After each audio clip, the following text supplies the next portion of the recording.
আমরা যখন নামাজে দাঁড়ায় যাই, সূরা ফাতিহা যখন তিলাওয়াত শুরু করে দেয়, সূরা ফাতিহার 3 নাম্বার আয়াতের পর থেকে পরবর্তী 4টি আয়াত ও 4টি আয়াত হলো বান্দার সাথে আল্লাহর সাথে একটা সম্পর্ক। পড়েন সুবহানাল্লাহ। এটা হলো দোয়া। শেষের 3টা আয়াত হলো দোয়া। শেষের 3টা আয়াত কি? সবাই বলেন কি? দোয়া। দেখুন আমার বন্ধুগণ, নবী করিম সাল্লাল্লাহু আলাইহি সাল্লাম বলছেন যে আল্লাহ রাব্বুল আলামিনের কাছে সবচাইতে উত্তম জিকির হচ্ছে আফদালুয যিকরি লা ইলাহা ইল্লাল্লাহ ওয়া আফদালুদ দুআই আলহামদুলিল্লাহ। পড়েন সুবহানাল্লাহ।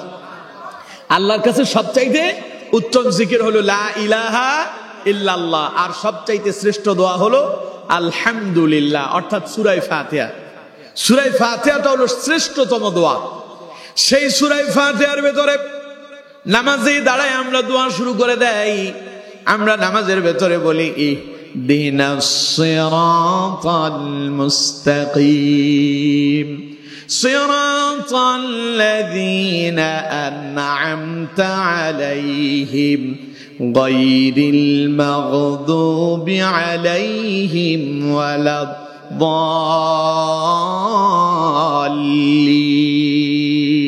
পড়েন আমিন। এই সূরা যখন নামাজে তিলাওয়াত করা হয়, পেছনে আমরা কি বলি? আমিন বলি। ওয়ালাদ-দাল্লিনের পরে কি বলি? তার মানে আল্লাহ তুমি কবুল করো। আমিন শব্দের অর্থ কি? আল্লাহ তুমি কবুল করো। সুতরাং তাইলে আমরা দোয়াটা কি করলাম? আমরা নামাজের শুরুতে দোয়া করলাম ইহদিনাস সিরাতাল মুস্তাকিম, হে আমাদের রব তুমি আমাদেরকে সহজ সরল সঠিক পথে পরিচালিত করো। সিরাতাল্লাযীনা আন'আমতা আলাইহিম, তাদের পথে আমারে পরিচালিত করো যাদের প্রতি তুমি ছিলে সন্তুষ্ট। এরপরে গায়রিল মাগদুবি আলাইহিম ওয়ালাদ-দাল্লিন, তাদের পথে নয় যাদের উপরে ছিল তোমার গজব, তোমার লানত, যাদেরকে তুমি ধ্বংস করেছো, লাঞ্ছিত করেছো, বঞ্চিত করেছো, পথভ্রষ্ট করেছো, তাদের পথে আমাদেরকে পরিচালিত করো না। আল্লাহ তুমি আমাদেরকে তাদের পথে চালাও যাদের উপরে তুমি খুশি, আমাদেরকে ওই পথে পরিচালিত করো যেই পথে চললে আমরা জান্নাত পর্যন্ত পৌঁছাতে পারি। ঠিক কিনা? এই দোয়া করার পরেই আমরা সবাই পড়ি আমিন। নবী করিম সাল্লাল্লাহু আলাইহি সাল্লাম বলছেন, যখন ইমাম সাহেব নামাজের ভেতরে সূরা ফাতিহা শেষ করে বলবে ওয়ালাদ-দাল্লিন, তখন তোমরা বলবে আমিন। কারণ তোমাদের আমিনের সঙ্গে আসমানের একদল ফেরেশতাও আমিন বলে। ওদের আমিন আর তোমাদের আমিন যদি মিলে যায়, তোমাদের পূর্বের সব গুনাহ আল্লাহ মাফ করে দেবেন। সুবহানাল্লাহ বলেন। এখন আমিন নিয়েও আমাদের দেশে মারামারি আছে না নাই? আপনাদের আমিরাবাদে আছে না নাই? আমিন কি আসতে বলবো না জোরে বলবো, এই নিয়ে কত ঝগড়া, অথচ নামাজেরই খবর নাই, আমিন নিয়ে লাগছে মারামারি। এমন পরিবেশ পরিস্থিতি এখন গোটা বাংলাদেশে চলছে। অথচ আমার বন্ধুগণ, আপনি যদি আমিন আসতে বলেন এতেও কোনো অসুবিধা নাই, আর কেউ যদি জোরে বলে তাতেও কোনো গুনাহ নাই। কথা বুঝতে পারছেন? আমিন বলাটা হলো শর্ত, আর এটা মুস্তাহাব একটা আমল। কেউ যদি আমিন নাও বলে তার কোনো গুনাহই হবে না। কথা কি বুঝতে পারছেন? সুতরাং আমার বন্ধুগণ, এই নিয়ে মারামারি করে মসজিদ ভাইয়া মুসল্লি আর মসজিদে এলো না, তার মানে উল্টো হলো আমলের চাইতে নামাজ থেকে বিচ্ছিন্ন হয়ে গেল। এমন কাজ করা যাবে না। আল্লাহ তাআলা আমাদেরকে এগুলো থেকে বিরত থাকার তৌফিক দান করেন। পড়েন আমিন। তাহলে আমার বন্ধুগণ, আমি যেই কথা আপনাদেরকে বোঝাতে চেয়েছিলাম, সালাতের বাংলা শাব্দিক অর্থ কি? প্রার্থনা। প্রার্থনা মানে কি? দোয়া। তাহলে নামাজের শুরুতেই দোয়া আছে না নাই? সবাই বলেন আছে না নাই? এবার যখন নামাজের সালাম ফেরাবেন, তাশাহুদের বৈঠক, শেষ বৈঠকে বসলেন, তখনও দোয়া আছে না নাই? আমরা সবাই দোয়া পড়ি, আল্লাহুম্মা ইন্নী যালামতু নাফসি যুলমান কাসীরান ওয়া লা ইয়াগফিরুয যুনুবা ইল্লা আনতা ফাগফির লি মাগফিরাতাম মিন ইনদিকা ওয়ারহামনি ইন্নাকা আনতাল গফুরুর রহিম। পড়েন আল্লাহু আকবার। এই দোয়া পড়েন না আপনারা? কথা কয় না, পড়েন না? এখানে আপনাদের আমিরাবাদের লোকেরা কি বলে? দোয়ায়ে মাসুরা জানে না, কি বলে? নামাজ পড়েন না আপনারা? তো নামাজ পড়লে কোন দোয়া পড়েন তা বলতে পারেন নাকি? নামাজের শেষ বৈঠকে সালাম ফেরানোর আগে যেই দোয়া পড়ে ওই দোয়ারে কি কয়?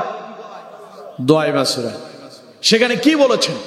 আপনি বলছেন আল্লাহুম্মা ইন্নী যালামতু নাফসি যুলমান কাসীরা, হে আমার রব, হে আল্লাহ, আমি আমার নিজের উপরে নিজেই জুলুম করছি, অর্থাৎ আমি গুনাহ করছি, অপরাধ করছি, খাতা করেছি। ওয়ালা ইয়াগফিরুয যুনুবা ইল্লা আনতা, সুতরাং তুমি ছাড়া এমন কি আছি যে আমার ক্ষমা করতে পারে? ফাগফিরলি মাগফিরাতাম মিন ইনদিকা ওয়ারহামনি, দয়া করে তুমি আমার প্রতি রহম করো, তুমি আমার ক্ষমা করে দাও। এরপরে আমরা বললাম ফাগফিরলি মাগফিরাতাম মিন ইনদিকা ওয়ারহামনি ইন্নাকা আনতাল গফুরুর রহিম, কারণ তুমি তো শ্রেষ্ঠ দয়ালু, তুমি তো পরম দয়ালু, তুমি তো ক্ষমাশীল, আমরা অপরাধী, আমাদেরকে ক্ষমা করে দাও। সুবহানাল্লাহ। এই কথা নামাজে আমরা বলি না? সবাই কথা বলে না, বলি না? তাহলে শুরুতেও দোয়া, শেষেও দোয়া আছে না নাই? তাহলে সালাতের অর্থ কি? বুঝে নাই? সালাতের অর্থ কি? দোয়া। তাহলে আমার বন্ধুগণ, এটার অর্থের সাথে এটার কাজের সাথেও মিল আছে। এখন ইসলামী শরীয়তের পরিভাষায় সালাত কাকে বলে? ইসলামী শরীয়তের পরিভাষায় সালাত বলা হয় নবী করিম সাল্লাল্লাহু আলাইহি সাল্লামের প্রদর্শিত, রাসূলুল্লাহর দেখানো তরিকা মোতাবেক, পদ্ধতি মোতাবেক রুকু এবং সিজদার মধ্য দিয়ে আল্লাহর যে ইবাদত করা হয় তাকেই সালাত বলে। কথা কি বুঝতে পারছেন? এবার বলেন, ইসলামের ভেতরে সবচাইতে গুরুত্বপূর্ণ ইবাদতটির নাম কি? সবাই বলতে হবে, গুরুত্বপূর্ণ ইবাদতের নাম কি? সালাত, নামাজ। নামাজ অত্যন্ত গুরুত্বপূর্ণ ইবাদত। ইসলামের স্তম্ভ, মূল খুঁটি হলো 5টা। ইসলামের স্তম্ভ কয়টা? সবাই বলেন কয়টা? এই যে এখানে একটা আজকের প্যান্ডেল করা হয়েছে, এই প্যান্ডেলে কিন্তু অনেকগুলো খুঁটি ব্যবহার করা হয়েছে। এই খুঁটিগুলো হলো এই প্যান্ডেলের স্থায়িত্ব, ফাউন্ডেশন। এগুলোর উপরে পুরো প্যান্ডেলটা টিকে আছে, দাঁড়িয়ে আছে। এইরকম ইসলামের 5টা খুঁটি আছে। এই 5টি স্তম্ভের উপরেই ইসলাম সুপ্রতিষ্ঠিত। সেই 5টি স্তম্ভের ভেতরে একটা হলো সালাত। একটা কি? সবাই বলেন কি? দেখুন হাদিস থেকে শুনুন, নবী করিম সাল্লাল্লাহু আলাইহি সাল্লাম বলছেন, বুনিয়াল ইসলাম আলা খামসিন শাহাদাতু আল্লা ইলাহা ইল্লাল্লাহু ওয়া আন্না মুহাম্মাদান আবদুহু ওয়া রাসূলুহু ওয়া ইকামিস সালাতি ওয়া ইতাইজ যাকাত ওয়াল হজ্জি ওয়া সাওমি রমাদান। কয়টা হলো? সবাই বলেন কয়টা? নবীজি বলছেন বুনিয়াল ইসলাম আলা খামসিন, ইসলামের মূল বুনিয়াদ, স্তম্ভ, খুঁটি হলো 5টা। কয়টা? 1 নাম্বার শাহাদাতু আল্লা ইলাহা ইল্লাল্লাহ ওয়া আন্না মুহাম্মাদার রাসূলুল্লাহ। 1 নাম্বার হচ্ছে আল্লাহ এবং তার রাসূলের প্রতি ঈমান আনা। 1 নাম্বার কি? আল্লাহ এবং তার রাসূলের প্রতি ঈমান আনয়ন করা। ঈমান আনার পরে ওয়া ইকামিস সালাত, 2 নাম্বার হলো নামাজ। 2 নাম্বার কি? আরো জোরে বলতে হবে কি? নামাজ। এবার 3 নাম্বার ওয়া ইতাইজ যাকাত, সম্পদ থাকলে পরে বছরে হিসাব করে সেখান থেকে যাকাত আদায় করা। 4 নাম্বার ওয়াল হজ্জি, সামর্থ্য থাকলে হজ পালন করা। 5 নাম্বার ওয়া সাওমি রমাদান, সামনে যে রমাদান আসতেছে, এই রমাদান মাস পেলে পরে এই মাসের রোজা পালন করা। এই 5টি হলো ইসলামের মূল স্তম্ভ। এই 5টি ইসলামের কি? তাহলে প্রথম স্তম্ভ হলো ঈমান। প্রথম স্তম্ভ কি? তাহলে ঈমান তো আমরা সবাই আনছি। এখানে আমরা কেউ কি বেঈমান আছি? কাফের মুশরিক কেউ আছেন কি?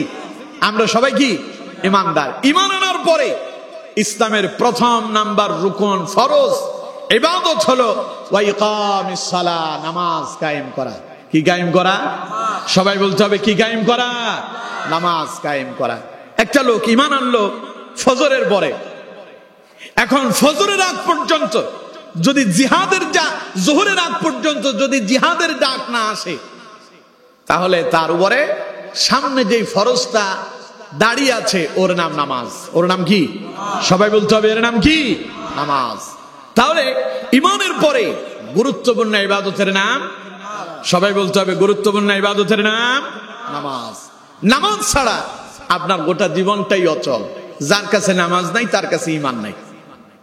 একজন কাফের আর একজন মুসলমানের সাথে ব্যবধান শুধু একটাই, একজন কাফের বাজারে যায়, সেও আপনার মতো বাজার করে, আপনি ব্যবসা করেন সেও ব্যবসা করে, আপনি কামাই করেন সেও কামাই করে, আপনি গাড়ি চালান সেও গাড়ি চালায়, আপনি ভাত খান সেও ভাত খায়, আপনি চা খান সেও চা খায়। তার সাথে আপনার ব্যবধান খালি একটাই, মুসলমান যারা তারা নামাজ পড়ে, কাফের যারা তারা নামাজ পড়ে না। ব্যবধান শুধু এতটুকুনি। নবী করিম সাল্লাল্লাহু আলাইহি সাল্লাম বলছেন, হাদিস থেকে শোনেন, আল্লাহ নবী বলছেন, বাইনাল আবদি ওয়া বাইনাল কুফরি তারকুস সালাত। নবীজি বলছেন একজন মুমিন আর একজন কাফেরের সাথে একটাই পার্থক্য, মুমিন নামাজ পড়ে আর কাফের নামাজ পড়ে না। এবার কোন তো দেখি আমাদের আজকের মাহফিলে যত জনগণ, আপনারা শ্রোতারা যারা উপস্থিত আছেন, সবাই কি নামাজ পড়ে নাকি? ইনশাআল্লাহ। কয়েকজন থেকে আওয়াজ আসছে, কিন্তু সবাই থেকে আসেন। পড়ে, কেউ জুমাটা খালি পড়ে, পড়ে ঠিক আছে, 5 ওয়াক্ত পড়ে, এইরকম সংখ্যা খুবই কম, খুবই। আজকের এশারের নামাজ পড়ে না এইরকম শ্রোতাও এখানে আছে, মাগরিব পড়ে না এরকমও আছে। অথচ সেই নিজেরে মুসলমান দাবি করে আর বলে নামাজ না পড়লে কি হয়েছে, আমার কি ঈমান কমে গেছে নাকি? এই জাতের মানুষ তো আমিরাবাদে নাই। খুব বড় করে উঁচু গলায় কয়, আমার দেশে একখান কথা আছে, কয় চোরের মায়ের বড় গলা, চোরের মায়ের বড় গলা। নামাজ তো পড়েই না, আবার খুব হিম্মত কইরা একেবারে জোর দিয়ে কয় নামাজ না পড়লে কি হয়েছে, আমার কি ঈমান কমে গেছে নাকি? ওই বেটা জানেই না কবে যে তার ঈমান চলে গেছে। ঠিক কিনা? কথা বলেন ঠিক কিনা? কারণ নবী করিম সাল্লাল্লাহু আলাইহি সাল্লাম বলছেন, মান তারাকা সালাতান মুতাআম্মিদান ফাকাদ কাফার। কেউ যদি ইচ্ছাকৃত এক ওয়াক্ত নামাজ ছেড়ে দেয়, কয় ওয়াক্ত? সবাই বলতে হবে কয় ওয়াক্ত? পেছনের ভাইরা তো বললেন না। কেউ যদি ইচ্ছাকৃত কয় ওয়াক্ত নামাজ ছেড়ে দেয়? এক ওয়াক্ত। ইচ্ছাকৃত, কোনো প্রয়োজন নাই, খামোখা ছেড়ে দিছে। নবী করিম সাল্লাল্লাহু আলাইহি সাল্লাম বলছেন, মান তারাকা সালাতান মুতাআম্মিদান ফাকাদ কাফার। সে সঙ্গে সঙ্গে কাফের হয়ে যায়। নাউজুবিল্লাহ বললেন না? তাহলে এবার বলেন তো দেখি, ইচ্ছাকৃত নামাজ ছাড়ে না এইরকম লোক তো আজকের মাহফিলে নাই, আছে না নাই? খামোখা, কোনো প্রয়োজন নাই, বিপদ নয়, মুসিবত নয়, খামোখা নামাজ ছেড়ে দিয়েছে। আবার বলে নামাজ না পড়লে কি হয়েছে, আমার কি ঈমান কমে গেছে নাকি? আমার বন্ধুগণ, আপনার যে কবে ঈমান গেছে তা আপনি জানেনই না। সুতরাং নামাজ মুমিন জীবনের এক গুরুত্বপূর্ণ ইবাদতের নাম। ঠিক কিনা? কথা বলতে হবে ঠিক কিনা? তাহলে যার কাছে নামাজ নাই তার কাছে, যার কাছে নামাজ নাই তার কাছে মাথায় টুপিটা যত বড়ই দেন না কেন, পাগড়ি যত বিশাল করে বাঁধেন না কেন, যত বড় পাঞ্জাবি পরেন না কেন, দাড়ি যত লম্বা হোক না কেন, নামাজ যদি না থাকে আপনার কাছে ঈমান নাই। সুতরাং আমার বন্ধুগণ, নামাজ এটি এমন একটি গুরুত্বপূর্ণ ইবাদত, যে ইবাদতের ব্যাপারে নবী করিম সাল্লাল্লাহু আলাইহি সাল্লাম জীবনের শেষ বেলায় অন্তিম সময় পর্যন্ত উম্মতের জন্য নামাজের ব্যাপারে গুরুত্ব দিয়েছেন। সুবহানাল্লাহ। নবী করিম সাল্লাল্লাহু আলাইহি সাল্লাম জীবনের শেষ সময় বিশ্বনবী মুহাম্মদুর রাসূলুল্লাহ সাল্লাল্লাহু আলাইহি সাল্লাম খুব অসুস্থ হয়ে পড়েছেন। ইন্তেকালের কয়েকদিন আগে রাসূলুল্লাহর খুব জ্বর এসেছিল, মারাত্মক জ্বরে আক্রান্ত হয়েছেন।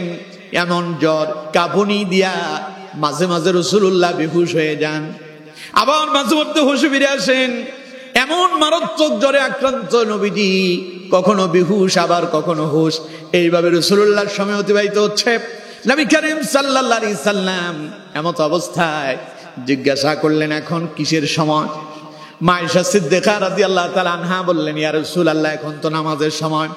নবীজি বললেন, বেলাল কি বলো, সেই যেন আজান দেয়। হযরতে বেলাল আজান দিলেন।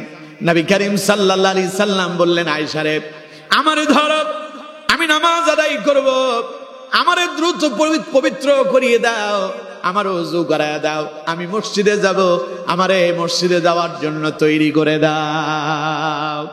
মা আয়েশা বলছেন, আমি নবী করিম সাল্লাল্লাহু আলাইহি সাল্লামকে পবিত্র করে দিলাম। নবীজি ওযু করলেন, নতুন পোশাক পরিধান করলেন, জামা গায়ে দিলেন, রাসূলুল্লাহ মসজিদে যাবেন। এমত অবস্থায় বিশ্বনবী মুহাম্মদুর রাসূলুল্লাহ সাল্লাল্লাহু আলাইহি সাল্লাম তিনি বেহুশ হয়ে গেলেন। আবার কিছুক্ষণ পরে নবীজি হোশে ফিরে আসলেন। জিজ্ঞাসা করলেন, আয়েশা এখন কিসের সময়? মা আয়েশা বললেন, ইয়া রাসূলুল্লাহ সাল্লাল্লাহু আলাইহি সাল্লাম, এখন তো নামাজের সময়। নবীজি বললেন, আয়েশা রে, মসজিদে নববীর কি অবস্থা এখন? মা আয়েশা বললেন, ইয়া রাসূলুল্লাহ সাল্লাল্লাহু আলাইহি সাল্লাম, আপনার সমস্ত সাহাবীরা অপেক্ষা করতেছে কখন আপনি আসবেন আর নামাজের ইমামতি করবেন। নবীজি বললেন, আয়েশা, আমারে দ্রুত আবার পবিত্র বানায়া দাও, আমারে ওযু করায়া দাও, আমি মসজিদে যাব, নামাজ আদায় করব। আবার রাসূলুল্লাহকে পবিত্র করে দেওয়া হলো। নবীজি আবার পরিপাটি হলেন, আবার তৈরি হলেন, মসজিদে যাবেন, কিন্তু আবার রাসূলুল্লাহ বেহুশ হয়ে গেলেন। কয়বার হলো? সবাই বলেন কয়বার? এবার রাসূল করিম সাল্লাল্লাহু আলাইহি সাল্লাম কিছু সময় এইভাবে বেহুশ ছিলেন। কিছুক্ষণ পরে আবার নবীজির হোশ ফিরে এলো। বিশ্বনবী জিজ্ঞাসা করলেন, আয়েশা, এই মুহূর্তে মসজিদে নববীর কি খবর? মা আয়েশা বললেন, ইয়া রাসূলুল্লাহ সাল্লাল্লাহু আলাইহি সাল্লাম, দীর্ঘ সময় পর্যন্ত সাহাবীরা অপেক্ষমান ছিলেন কখন আপনি আসবেন আর মসজিদে নববীতে নামাজ আদায় করবেন। সাহাবায়ে কেরাম অপেক্ষায় ছিলেন কখন আপনি আসবেন আর ইমামতি করবেন, আপনার পিছনে সাহাবীরা নামাজ আদায় করবে। ইয়া রাসূলুল্লাহ সাল্লাল্লাহু আলাইহি সাল্লাম, দীর্ঘ সময় অপেক্ষা করার পরে সাহাবীরা বুঝতে পেরেছে ওদের জীবনে হয়তো আর রাসূলুল্লাহর পেছনে নামাজ আদায় করার সৌভাগ্য আর হবে না। দীর্ঘ সময় অপেক্ষা করার পরে সাহাবায়ে কেরাম আমার বাবা আবু বকর সিদ্দিক রাদিয়াল্লাহু তাআলা আনহুকে ইমাম বানায়া দিয়া আবু বকরের পিছনে দাঁড়ায়া দাঁড়ায়া নামাজ আদায় করতেছে। ইয়া রাসূলুল্লাহ সাল্লাল্লাহু আলাইহি সাল্লাম, সাহাবীরা যদিও নামাজে দাঁড়ালো, তাদের অন্তরের ভেতরে আপনি নবীর জন্য এমন প্রেম ভালোবাসা জেগেছে, নামাজের ভেতরে আর আজ মসজিদে নববীতে কান্নার রোল পড়ে যাচ্ছে। নবীজি বললেন, আয়েশা রে, তাহলে একটু আমারে ধরো, আমার একটু উঠায় বসায় দাও, আর মসজিদে নববীর দিকে জানালাটা খুলে দাও। জানালার কপাট খুলে দেওয়া হলো। মা আয়েশা বলছেন, নবী করিম সাল্লাল্লাহু আলাইহি সাল্লাম তিনি এত দুর্বল হয়ে গেলেন, এখন আর নবীজি মাথাটা উঠাতে পারেন না। মা আয়েশা বললেন, আমি উপুড় হয়ে থাকলাম। নবী করিম সাল্লাল্লাহু আলাইহি সাল্লাম আমার পিঠের উপরে ভর দিয়া, মাথাটা উঁচু করে দিয়া, মসজিদে নববীর জানালা দিয়া মসজিদে নববীর দিকে তাকালেন, দৃষ্টি দিলেন, সাহাবায়ে কেরাম নামাজ আদায় করতেছেন। এই দৃশ্যটা নবীজি দেখলেন। এরপরে মা আয়েশা বলেন, নবী করিম সাল্লাল্লাহু আলাইহি সাল্লাম তার মাথাটা বালিশের উপরে রাখলেন। আমি রাসূলুল্লাহর চেহারার দিকে তাকায় দেখতে পেলাম বিশ্ব নবীর দুই চোখ বেয়ে বেয়ে পানি গড়ায় পড়তেছে। মা আয়েশা বললেন, আমি রাসূলুল্লাহকে প্রশ্ন করলাম, ইয়া রাসূলুল্লাহ সাল্লাল্লাহু আলাইহি সাল্লাম, হুজুর মসজিদে নববীর নামাজের দৃশ্য দেখতে চাইলেন, জানালার কপাট খুলে দিলাম, দরজা খুলে দিলাম, নামাজের দৃশ্য দেখতে পাইলেন, কিন্তু হুজুর আপনি কাঁদেন কেন? এতে কান্নার এমন কি আছে? নবীজি বললেন, আয়েশা রে, তুমি জানো না আমি কেন কান্না করতেছি? আমি কান্না এমনি এমনি করি না, আমি আনন্দে কান্না করতেছি, তৃপ্তি কান্না করতেছি। আমি আনন্দিত হয়েছি। আমি নবী বিগত আমার জীবনে 23 বছর পর্যন্ত, নবুয়তের পরবর্তী 23 বছর পর্যন্ত আমি আমার উম্মতদেরকে এইভাবে নামাজের জামাত কায়েম করার জন্য আমি নবী কত অত্যাচারিত হয়েছি, নির্যাতিত হয়েছি, নিপীড়িত হয়েছি। কুরাইশের লোকেরা আমারে পাগল বলল, কুরাইশের লোকেরা আমারে জাদুকর বলল, কুরাইশের লোকেরা আমাকে জেলখানার ভেতরে শিহাব আবি তালেবের ভেতরে 3 বছর পর্যন্ত বন্দী করে রেখেছিল। আয়েশা রে, আমি কাঁদি এই জন্য, ওই যে আমি নির্যাতিত নিপীড়িত হয়েছি, আমার ওই নির্যাতন আর নিপীড়ন আজ সাকসেস হয়েছে। আমার জীবদ্দশায় আমি দেখতে পেয়েছি আমার ইন্তেকাল হয়ে গেল পরে আমার উম্মতেরা আমার অনুপস্থিতিতে এইভাবে নামাজে দাঁড়ায় যাবে। আমার বন্ধুগণ, মা আয়েশা বলছেন, নবী করিম সাল্লাল্লাহু আলাইহি সাল্লাম বলছেন, আয়েশা রে, জানো না আমি যখন মক্কায় কোরআনের দাওয়াত দিলাম, কালেমার দাওয়াত দিলাম, মক্কার আবু জাহেল, আবু লাহাব, উতবা, সাইবারা সকলে আমার উপরে চড়াও হলো। আমি চিন্তা করলাম মক্কাটা আমার জন্য আর নিরাপদ নয়। আমি তখন চিন্তা করলাম এই মক্কা নগরীতে কালেমার দাওয়াত দেওয়াটা এখন আমার জন্য বড় কঠিন হয়ে গেল। আমি আর মক্কায় কালেমার দাওয়াত দিতে পারবো না। আমার বন্ধুগণ, নবী করিম সাল্লাল্লাহু আলাইহি সাল্লাম বলেন, শেষ বেলায় আল্লাহ রাব্বুল আলামিন আমারে অর্ডার দিলেন, ও নবী মদিনায় চলে যান, মদিনাটা আমি আল্লাহ আপনার জন্য নিরাপদ করে দিয়েছি। মদিনায় গেলাম, হিজরত করে মদিনায় চলে গেলাম। মদিনায় যাওয়ার পরেও কাফেরেরা থেমে থাকলো না।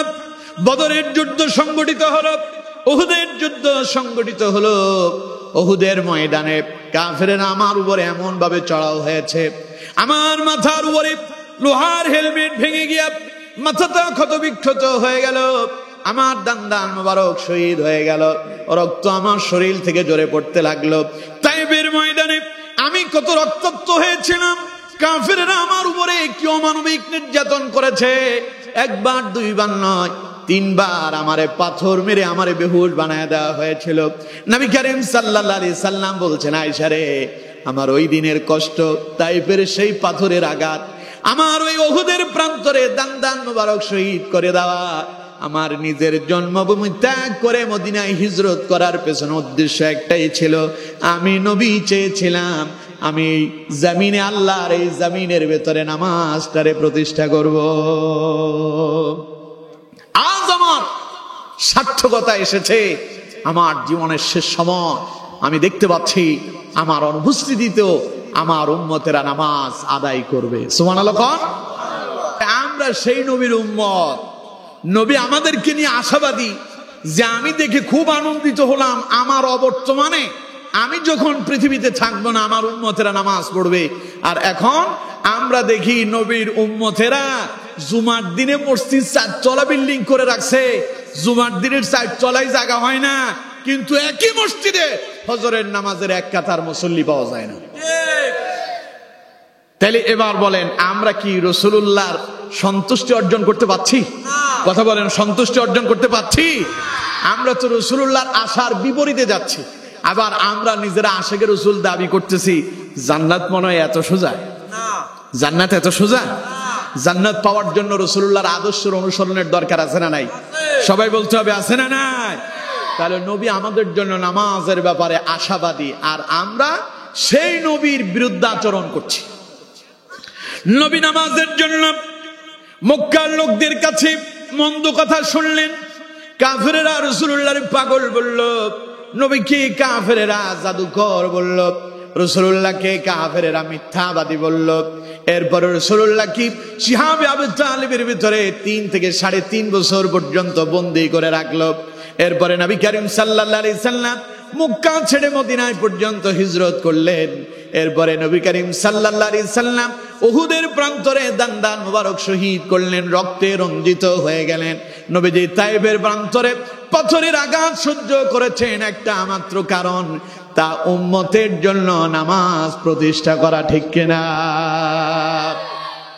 যেই দিন নবীজি ইন্তেকাল করবেন 12 রবিউল আউয়াল সোমবার শাস্তের সময়, ফজরের পরে যোহরের আগে মাঝখানে একখান সময় আছে শাস্তের সময়, 10টা থেকে 10:30 বা 11টা হইতে পারে, এমন একটা সময়। নবী করিম সাল্লাল্লাহু আলাইহি সাল্লামের জীবনের শেষ সময়, বিশ্বনবী মুহাম্মদুর রাসূলুল্লাহ সাল্লাল্লাহু আলাইহি সাল্লামের শরীরটা দারুণ ভাবে অসুস্থ হয়ে পড়েছে। নবী করিম সাল্লাল্লাহু আলাইহি সাল্লাম খুব অসুস্থতা অনুভব করতেছেন। এমন সময় জিবরাইল রাসূলুল্লাহর কাছে এলেন, সালাম জানালেন। নবী করিম সাল্লাল্লাহু আলাইহি সাল্লামকে এসে জিবরাইল বললেন, আসসালাতু ওয়াসসালামু আলাইকা ইয়া রাসূলুল্লাহ, আসসালাতু ওয়াসসালামু আলাইকা ইয়া হাবিবাল্লাহ। হুজুর, আজ আমি আমার সঙ্গে এক নতুন ফেরেশতা নিয়ে এসেছি। হুজুর, আপনি যদি অনুমতি দেন তাহলে তার ভেতরে নিয়ে আসতে পারি। নবী করিম সাল্লাল্লাহু আলাইহি সাল্লাম বললেন, অনুমতি দেওয়া গেল, ভেতরে নিয়ে আসো। নবী করিম সাল্লাল্লাহু আলাইহি সাল্লামের অনুমতি পেয়ে জিবরাইল একজন নতুন ফেরেশতাকে সঙ্গে করে নিয়ে আসলেন। হযরতে জিবরাইল পরিচয় করায় দিচ্ছেন, ইয়া রাসূলুল্লাহ সাল্লাল্লাহু আলাইহি সাল্লাম, ইনি মালাকুল মাউত, তিনি এসেছেন। আল্লাহ রাব্বুল আলামিন অপেক্ষা করতেছেন, তিনি আপনার সঙ্গে দিদার করার জন্য অপেক্ষমান আছেন। পড়েন সুবহানাল্লাহ। আল্লাহ অপেক্ষা করছেন আপনার সঙ্গে তার সাক্ষাৎ হবে, তাই নতুন ফেরেশতা নিয়ে আসছি, তিনি আপনার জান কবজ করবেন। নবী করিম সাল্লাল্লাহু আলাইহি সাল্লাম বলেন, হে মালাকুল মউত, কেন আসছো বলো? মালাকুল মউত আজরাইল বললেন, ইয়া রাসূলুল্লাহ, আল্লাহ আমারে প্রেরণ করছে আপনার জান কবজ করার জন্য, আর আমারে আল্লাহ তাআলা এই কথা বলে দিয়েছেন আমি যেন আপনার থেকে আগে অনুমতি নেই। সুবহানাল্লাহ কোন? সুবহানাল্লাহ। ইয়া রাসূলুল্লাহ সাল্লাল্লাহু আলাইহি সাল্লাম, তাম পৃথিবীতে কত কোটি কোটি মানুষের জান কবজ করছি আমি, কোনদিন কারো থেকে আমার অনুমতি নিতে হয় নাই। আল্লাহ আমারে বলেছেন আমি যেন আপনার কাছে অনুমতি চেয়ে নেই। নবীজি বললেন, আমি যদি অনুমতি না দেয়? হযরত মালাকুল মউত বললেন, ইয়া রাসূলুল্লাহ সাল্লাল্লাহু আলাইহি সাল্লাম, আল্লাহ বলছেন আমি যেন ফেরত আসি। সুবহানাল্লাহ কয় না কে? আমার রাসূলের প্রতি আল্লাহর ভালোবাসা কত ছিল, ওই যে আমার আগের বক্তা এই বিষয়ের উপর আলোচনা করছিলেন, ওয়া রাফা'না লাকা যিকরাক, আল্লাহ তার নবীর মর্যাদাকে সুউচ্চ করে দিয়েছেন। সুবহানাল্লাহ বলেন। মালাকুল মউত বললেন, আপনি অনুমতি না দিলে আমার ফেরত যেতে বলা হয়েছে। জিবরাইল বললেন, ইয়া রাসূলুল্লাহ সাল্লাল্লাহু আলাইহি সাল্লাম, আল্লাহ অপেক্ষমান দিদার করার জন্য। নবীজি বললেন, মালাকুল মউত রে, আল্লাহ আমার সঙ্গে দিদার করতে চায়, আর আমি এখানে বসে থাকবো তা তো হতে পারে না, আমি আমার রবের সঙ্গে দিদারের জন্য প্রস্তুত হয়ে গেলাম। মালাকুল মউত, তুমি তোমার কাজটা শুরু করে দাও। আমার বন্ধুগণ, নবী করিম সাল্লাল্লাহু আলাইহি সাল্লাম যখন এই কথা বললেন, মালাকুল মউত সাকরাতুল মউত শুরু হয়ে গেল। রাসূলুল্লাহর বুকের উপরে মাত্র হাতখানা রেখেছেন। নবী করিম সাল্লাল্লাহু আলাইহি সাল্লাম বলছেন, মালাকুল মউত রে, কি করতেছো, কি করতেছো? আমার তো দারুণ কষ্ট হচ্ছে। মালাকুল মউত বললেন, ইয়া রাসূলুল্লাহ, আমি তো এখন কিছুই করি নাই, মাত্র আমার হাতখানা আপনার বুকের উপরে রেখেছি। নবীজি বললেন, ওরে মালাকুল মউত, তুমি বলতেছো তুমি কিছুই করো নাই, মাত্র তোমার হাতখানা আমার বুকের উপর রেখেছো। আমার কাছে মনে হচ্ছে যেন আমার বুকের উপরে কোনো একটা পাথর অথবা পাহাড় চাপিয়ে দেওয়া হয়েছে। মালাকুল মউত বললেন, হুজুর আমি কিছুই করি নাই। নবী করিম সাল্লাল্লাহু আলাইহি সাল্লাম বললেন, ওরে মালাকুল মউত, হাত রাখছো যদি এমন কষ্ট হয়, আমার উম্মতের জান কবজ করতে না জানি কত কষ্ট হবে।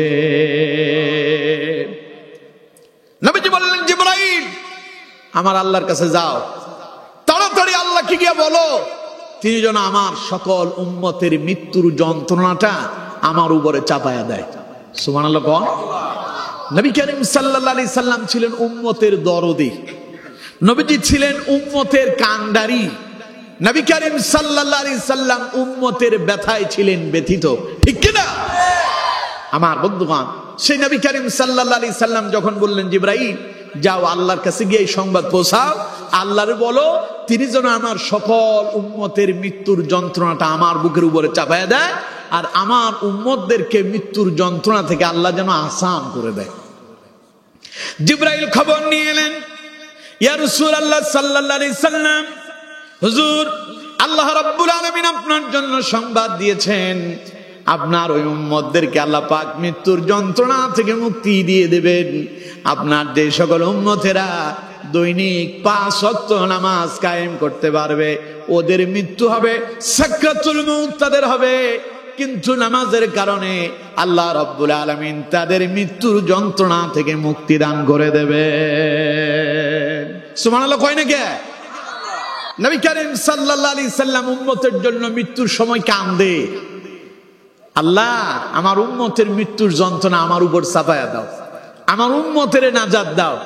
আল্লাহ কয়, জিবরাইল আমার নবীর শুনায়া দাও, আমি আমার নবীর উম্মতদেরকে, ওই সমস্ত উম্মতদেরকে মৃত্যুর যন্ত্রণা থেকে মুক্তি দেব যারা নামাজ আদায় করতে পারবে। ওই সুবহানাল্লাহ বলেন না, কিন্তু আমল ঠিক করতে পারেননি। আপনার নামাজ যদি ঠিক থাকে, মৃত্যুর যন্ত্রণা থেকে আল্লাহ আপনার মুক্তি দেবেন, এটা কি সুবহানাল্লাহ বলার বিষয় না? সুতরাং আমার বন্ধুগণ, নবী করিম সাল্লাল্লাহু আলাইহি সাল্লাম এই সংবাদ শুনে দারুণ খুশি। আল্লাহ নবী বললেন, মালাকুল মউত তাহলে তুমি তোমার কাজ শুরু করো। সাকরাতুল মউত শুরু হয়ে গেল। হাদিসের ভেতরে এসেছে, নবী করিম সাল্লাল্লাহু আলাইহি সাল্লামের দেহের ভেতরে পায়ের দিকটা অচল হয়ে গেল, অবশ হয়ে গেল। আস্তে আস্তে উঠতে শুরু করলো, কোমরের দিকটা অচল হয়ে গেল। এমন সময় বিশ্বনবী মুহাম্মদ সাল্লাল্লাহু আলাইহি সাল্লাম তিনি যেন ঠোঁট নাড়ায় কি যেন বলতে চাইলেন।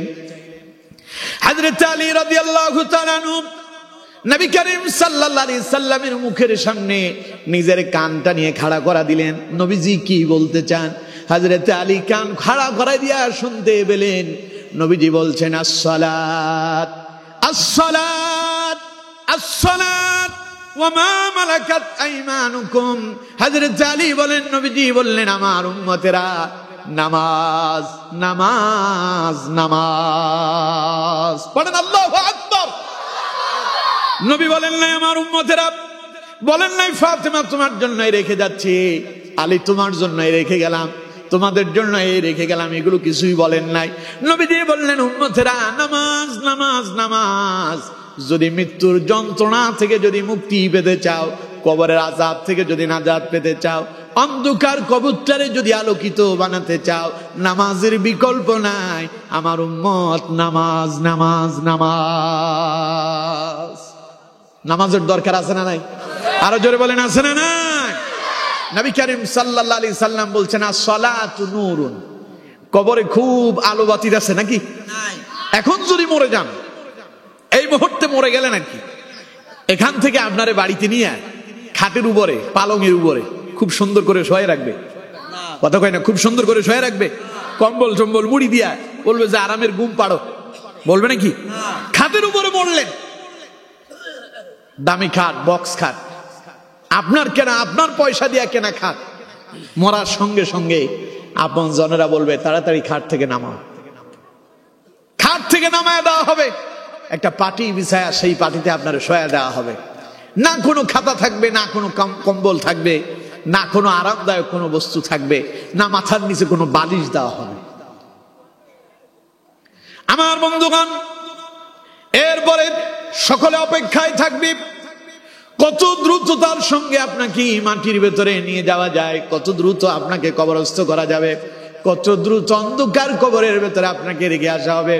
আপনার ইন্তেকালের পরে সবাই গবেষণা করবে জানাজার জানাজার নামাজটা কখন হবে, ঠিক কিনা?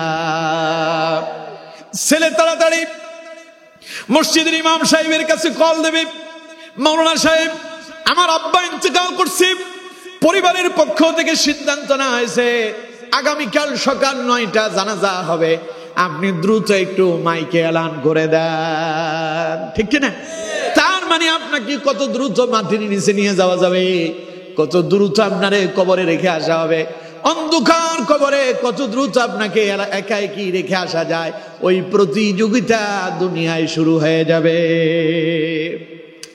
একাকী কবরে রেখে চলে আসা হবে, কোনো খাট পালং থাকবে না। বাড়িতে যখন আপনাকে রাখা হয়েছিল নিচে একখান পাটি বিছিয়ে দেওয়া হয়েছিল, কিন্তু কবরে কোনো পাটি দেওয়া হবে না, বিছানা দেওয়া হবে না। কবরের ভেতরে ঠান্ডা মাটির ভেতরে আপনারে শোয়া রেখে আসা হবে। উপরের দিক দিয়া বাঁশের ছাউনি দেওয়া হবে, মাটি দিয়া চাপা দেওয়া হবে। যখনই সেখানে আপনাকে মাটি চাপা দেওয়া হবে, কবরটা অন্ধকার হয়ে যাবে, ঠিক কিনা? সেই অন্ধকার কবরটাকে যদি আলোকিত করতে চান, নবীজি বলেন as-salatu নূরুন, নামাজ আদায় করো, অন্ধকার কবরটারে আল্লাহ আলোকিত বানায়া দেবে। অন্ধকার কবরটা আলোকিত হবে যদি নামাজ আদায় করতে পারে।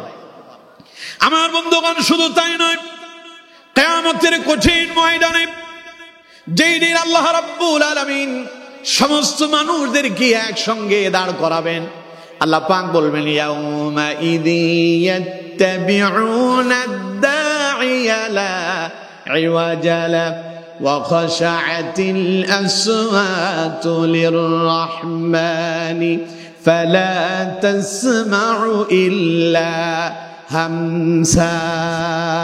চিল্লায় কোন আল্লাহু আকবার।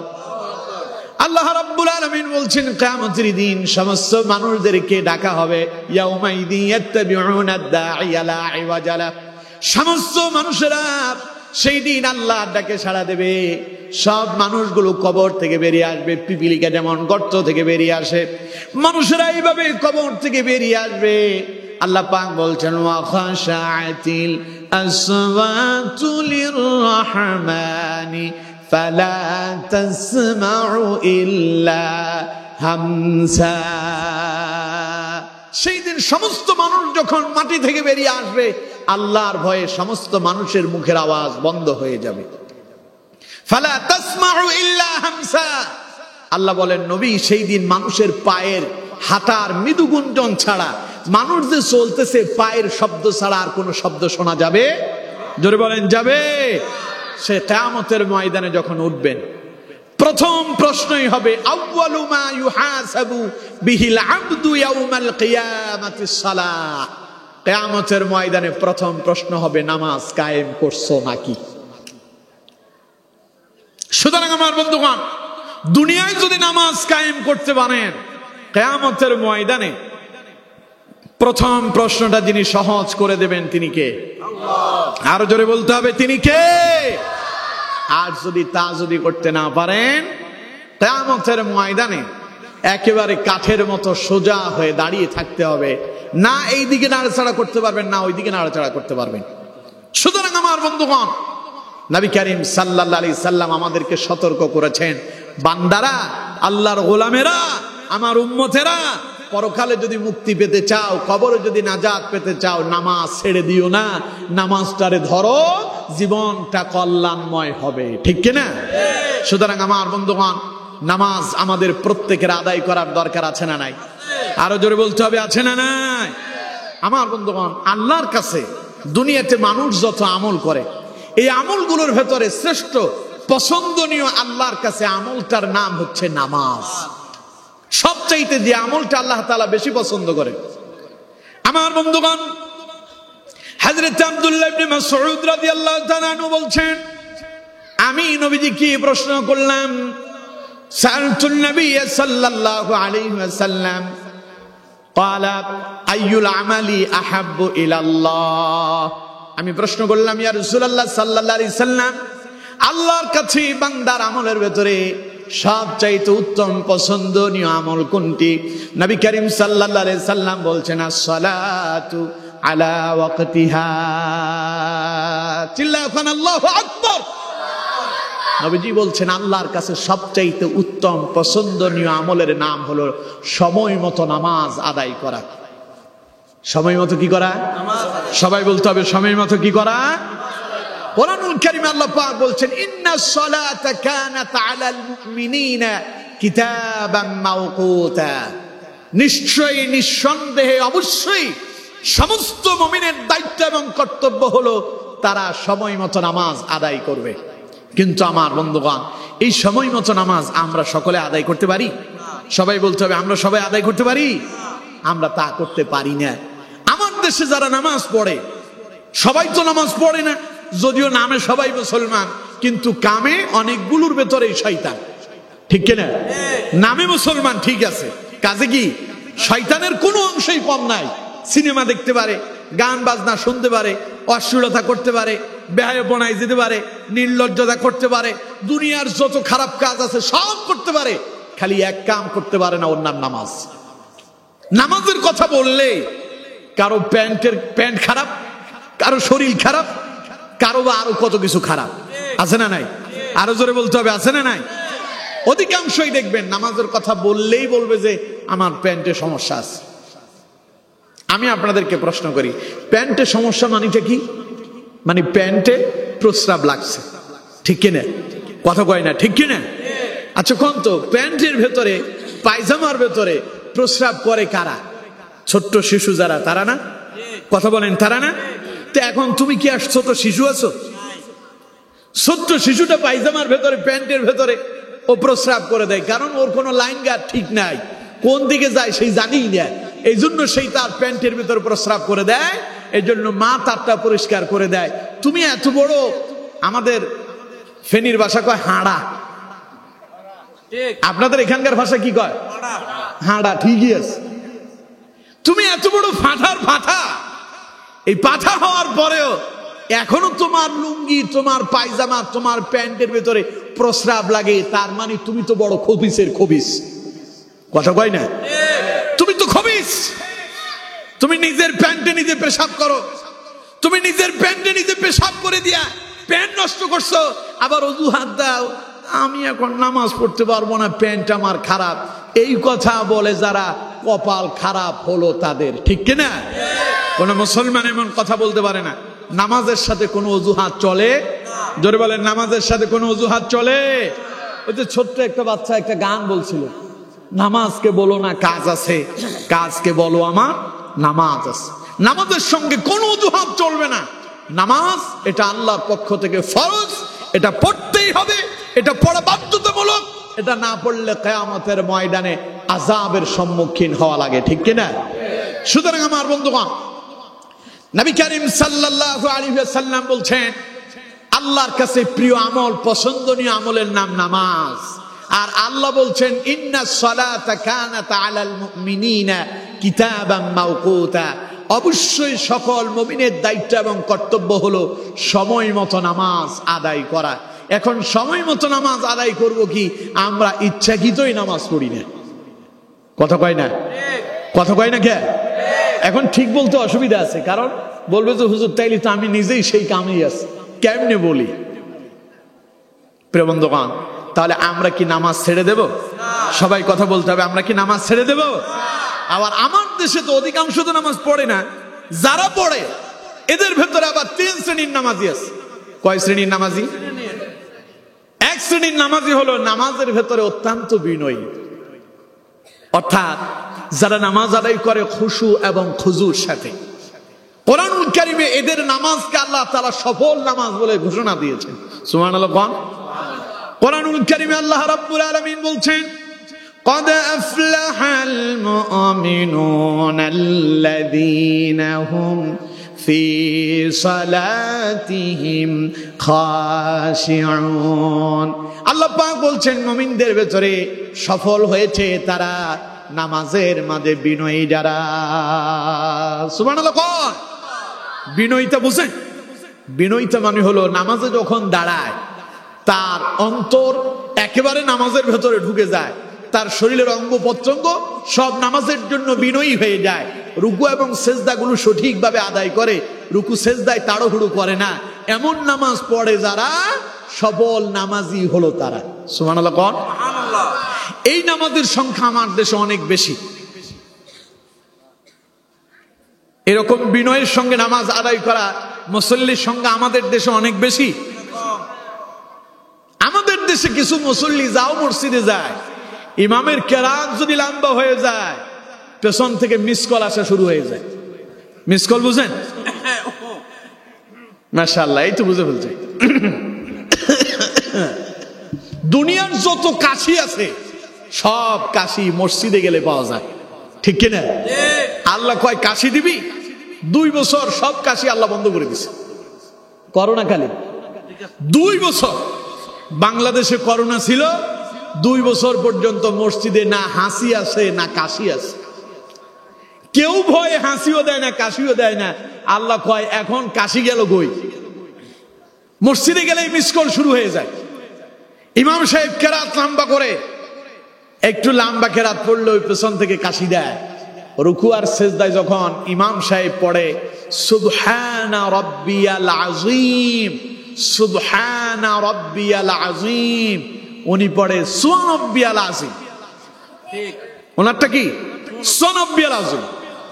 কি যে কইছে, খালি আযীমটা শোনা গেছে আর সোটা শোনা গেছে, বাকি আর কিছু নাই। সামনে আসতেছে না রমাদান, কথা কয় না, সামনে আসতেছে না রমাদান। আমাদের দেশে কিছু মসজিদের মুসল্লি পাওয়া যাবে, দেখবেন এমন নামাজের ভেতরে তারা সূরা ফাতিহা পড়তেছে, ইমাম সাহেব নামাজ পড়াইতেছে, আল্লাহু আকবার, আলহামদুলিল্লাহ রাব্বিল আলামিন, আমিন, সূরা ফাতিহা শেষ। ঠিক কিনা? কথা কয় না, ঠিক কিনা? এরপরে সূরা ফিল ধরছে, আলাম তারা কাইফা দাল, আল্লাহু আকবার, সামি আল্লাহু লিমান হামিদা, আল্লাহু আকবার। পেছনে অবস্থা এত খারাপ, ইমাম রুকু দিয়া সেজদা গিয়া সেজদা থেকে উঠে গেছে, মুসল্লি এখনো রুকু থেকে উঠতে পারেনি। এরকম কিছু আছে না নাই? ফেসবুকে দেখছি আমি এই ঘটনা, বাস্তবে আছে। কারণ আমরা তো আসলে, আমি নিজেই খতমে তারাবি পড়াচ্ছি, এখনো পড়াই, আলহামদুলিল্লাহ। পড়েন আলহামদুলিল্লাহ। এখনো পর্যন্ত খতমে তারাবি আমি পড়াচ্ছি। তো এখন আমার তো আসলে তাদের পেছনে ইক্তেদা করার সুযোগ হয় নাই, ওই রকম মুসল্লি তেমন একটা ওই রকম ইমাম সাহেবও পাই নাই। কিন্তু রমজান আসলে ফেসবুকে দেখি কিছু কিছু মসজিদে এমন নামাজ চলে, ইমাম সাহেব সেজদা দিয়া উঠে গেছে, মুসল্লি এখনো রুকু থেকে উঠতে পারে নাই। আমার বন্ধুগণ, এগুলোর নামাজ বলে? কথা বলেন না কেন? এগুলোর নামাজ বলে না। মুমিনদের নামাজ হবে বিনয়ের সাথে, রুকু এবং সেজদা গুলো হবে দীর্ঘ লম্বা, কেরাত গুলো হবে বিশুদ্ধতার সঙ্গে। এমন নামাজ পড়ে যারা, আল্লাহ রাব্বুল আলামিন বলছেন সফল নামাজি হলো তারা। তাদের এই নামাজ তাদেরকে আল্লাহর জান্নাত পর্যন্ত নিয়ে যাবে। সুবহানাল্লাহ। বাড়ি যায় গোয়েন না, না ভেতরে জমা রাখেন, পকেটে ঢুকে না, বাড়ি থেকে বের করেন। যারা বুঝেন নাই তারা চুপ থাকেন, যারা বুঝতে পারছেন তারা চিল্লায় সুবহানাল্লাহ পড়েন। সব তো ঠিকই আছে, সিস্টেম করে দুইটা কথা আমার দিক দিয়া আমাকে দিয়া দুইটা কথা বেশি বলায় ছাড়লেন আর কি। আমিও বুঝি আপনারা যে কত চালাক, চট্টগ্রামের লোক তো। আমার বন্ধুগণ, সুতরাং আপনার নামাজ যদি বিনয়ের সঙ্গে হয়, ওই নামাজ যিনি কবুল করবেন তিনি কে? আল্লাহ। ওই নামাজের বিনিময়ে যিনি জান্নাত দেবেন তিনি কে? ওই নামাজের সফল নামাজি যিনি বলছেন তিনি কে?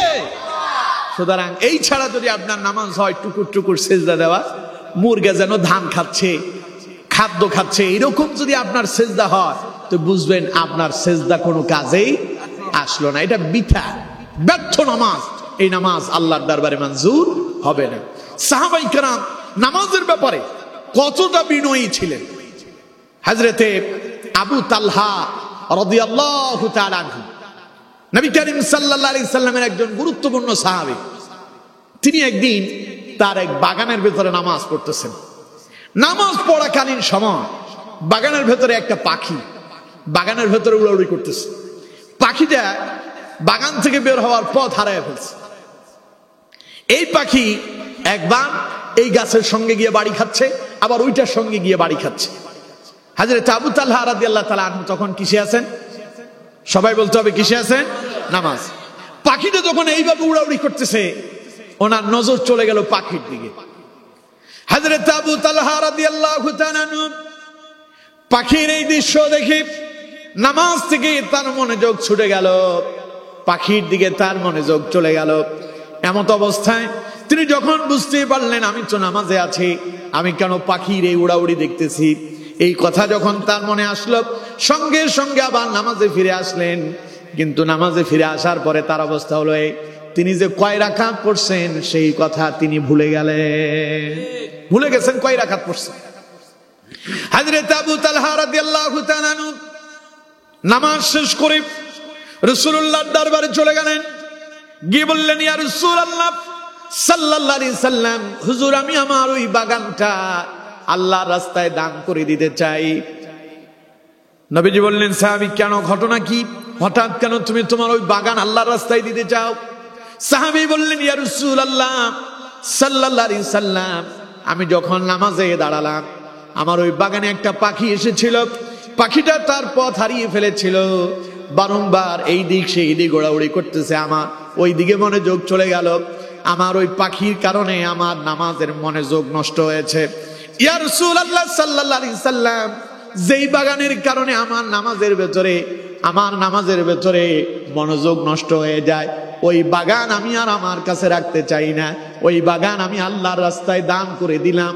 হুজুর আপনার যেইভাবে মনে চায়, যেখানে মনে চায় সেই কাজে আপনি এটা ব্যবহার করতে পারেন। সুবহানাল্লাহ। তাহলে রাসূলুল্লাহর সাহাবীরা নামাজে মনোযোগী হওয়ার জন্য নিজের বাগানটা পর্যন্ত আল্লাহর রাস্তায় দান করে দিয়েছেন। আর আমরা নামাজে মনোযোগী হব কি ব্যবসার জন্য পাগল হইয়া দোকানটারে বন্ধ কইরা 10 মিনিটের জন্য মসজিদে আসতে পারি না, ঠিক কিনা? আমাদের কপাল পুড়ছে, কয় 10 মিনিট যদি মসজিদে যায় কাস্টমার না জানি এসে ফিরে যায় নাকি।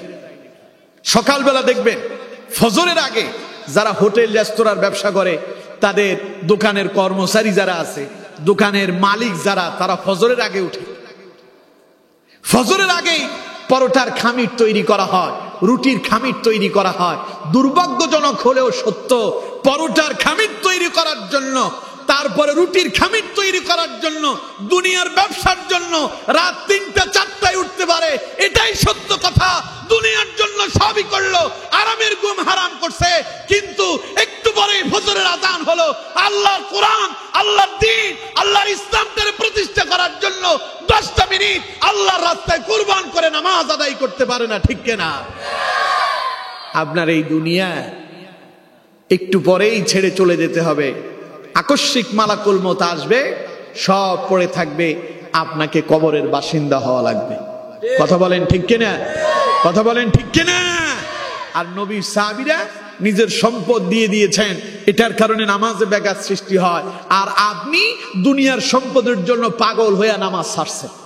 এবার কোন তো দেখি, কাজ কি আমাদের ঠিক হইল? কথা বলেন, কাজটা কি ঠিক হচ্ছে? তাহলে নামাজ পড়ার দরকার আছে না নাই? তাহলে আমার বন্ধুগণ, নামাজ পড়তে হবে এই মতের পক্ষে আপনারা সবাই আছেন? সবাই বলেন আছেন? আল্লাহ আমাদের প্রত্যেককে নামাজি হিসাবে কবুল আর মঞ্জুর করেন, পড়েন আমিন। তাহলে আমার বন্ধুগণ, এখন আপনি বলবেন হুজুর, সাহাবায়ে কেরাম নামাজে দাঁড়াতেন, এত বিনয়ের সঙ্গে নামাজ পড়তেন, আমরা তো নামাজ পড়তে গেলে আমাদের মন তো কত দিকে চলে যায়, তাইলে আমাদের নামাজের অবস্থা কি হবে? এরকম প্রশ্ন আছে না? কথা বলেন আছে না নাই?